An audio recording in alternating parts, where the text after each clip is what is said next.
Good morning. Well, you know what they say. Nature abhors a vacuum. See my little it's a succulent. Oh, coming on. That went 8 months. 8 months with no water. I wonder why. It's a funny old world. Now, here before you see a man with a 3-bedroom house at his disposal. Well, bedroom number 1 is the chapel, obviously, so that stays. Bedroom number 2, very nice, very nice. Bedroom number 3. Well, this is bedroom number 2, actually. Very nice, very nice. Oh, very nice. View of the old prison at the back. Party room. Well, I don't need these rooms, do I? The chapel gets used occasionally, obviously. So, how about offer to accommodate a refugee family? Now, being a Christian, I'm afraid I have to question myself on these matters. Why? Well, I didn't have the place for a start, but I've said all along, what about? Okay, so there's obviously the current situation between Russia and Ukraine.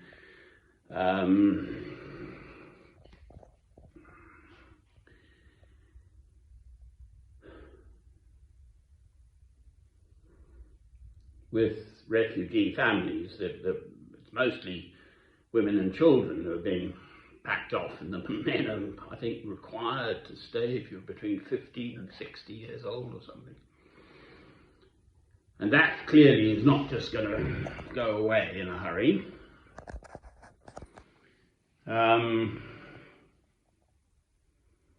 But is Afghanistan, they're talking of starvation there this winter. Syria has been going on for yonks, and Yemen, just to mention 3. Well, what about all the refugees from there? Well, I didn't have a home before, but I was watching this one of these BBC things through the night. Good journalist interviewing the professor of, I don't know, international relations, whatever. And the Western European response has been markedly different to Ukrainian refugees as opposed to Middle Eastern refugees. And the obvious sort of deduction one might deduce is that Ukrainian refugees come from a Christian background, and Middle Eastern refugees would come from, by and large, not exclusively, a Muslim background. So, I mean, there's Palestine. I mean, that we don't hear much about at all at the moment. Netanyahu's gone, the former First Minister of Israel, a very hard-wing fellow whom I really couldn't stand. But the Gaza Strip, all those Palestinians bottled in there. Well, I've been aware of that most of my adult life, but I'm not a politically motivated sort of activating type of protesting type of person, so I just don't get involved. To me, that's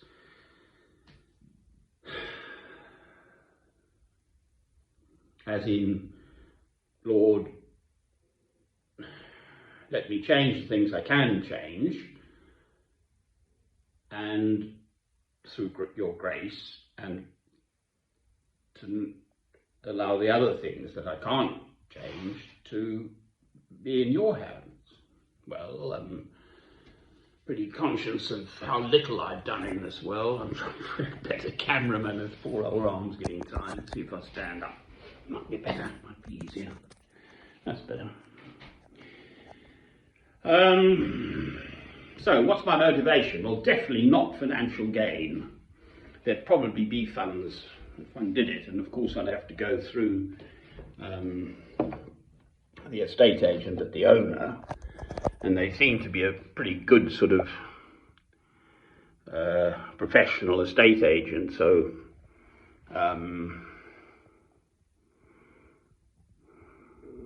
they were all very proper about how I rented here and the rules and having gas safety checks and all this sort of stuff. Well, fine, it's not my house, is it? So, you know. And then, for me, I mean, there's the question of me being around children. Well, then there's a CRB check. Well, I think I've just about passed that. In the first 31 nights I was around here, I spent 21 of them in police custody. Well, I dare say the old bill has gone through my record pretty comprehensive. Cameraman, there we go. It's a nice place. There's this lovely, it's a public place. This square. Great for children. You know, they're overlooked by any number of eyes in the windows. I can just go down and play. It's a lot better than Mediopa, or whatever it's called. I mean, I've never heard of all these towns in Ukraine, for heaven's sake. I've actually always had a sort of hugely empathetic, sympathetic feeling towards Russia and the Russians, because they've suffered so through the purges from 1917, was their revolution, and there we go, that's it. Right, now we've got there. The staff has found a new use. It's my new cameraman. Rest my old arm on.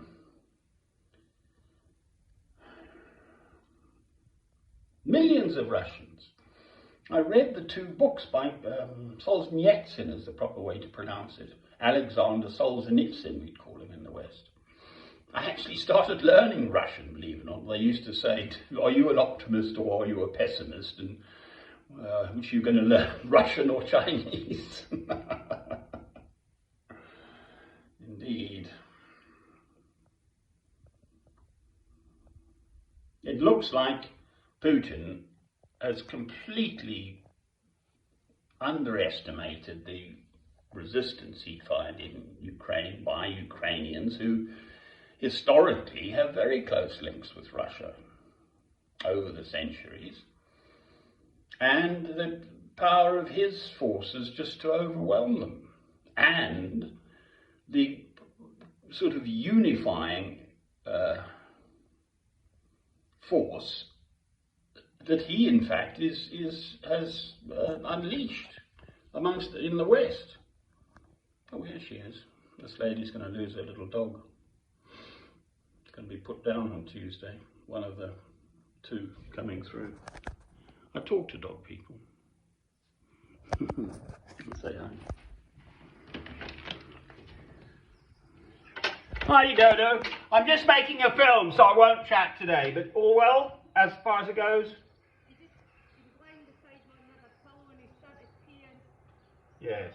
No, well. We'll talk another time. Yeah.